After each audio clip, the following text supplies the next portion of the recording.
থেকে আমি মনোনয়ন দাখিল করেছি। আপনারা জানেন দীর্ঘ ফ্যাসিবাদ বিরোধী আন্দোলনের পরে আজকের যে নির্বাচন, এই নির্বাচনে আমরা মনে করি জনগণের মতামতের প্রতিফলন ঘটবে। সেই কারণে আমরা এই নির্বাচনে অংশগ্রহণ করছি।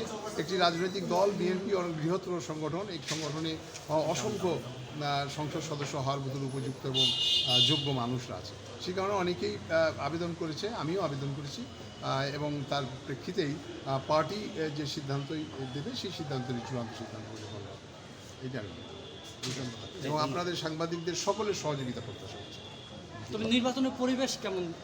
আমি মনে করি এখন পর্যন্ত নির্বাচনের যে পরিবেশ আছে সেটা কোনো অবস্থাতে খুব বিতর্কিত কোনো বিষয় নেই এবং আমি মনে করি অভয়নগর এবং ভাগাড়পাড়ার মানুষ খুব সচেতন মানুষ, তারা নিশ্চয়ই তাদের সুচিন্তিত মতামত ব্যক্ত করবে এবং আমাদের দেশনেত্রী বেগম খালেদা জনাব তারেক রহমানের পক্ষেই তারা সংহতি প্রকাশ করবে, তারা ধানের শীষকে বিজয়ী করবে এবং বসুন্ধিয়ার মানুষরা এর সঙ্গে সম্পৃক্ত আছে। আপনারা জানেন যে অভয়নগর ভাগাড়পাড়া এবং কানেক্টেড হচ্ছে আমাদের বসুন্ধিয়া।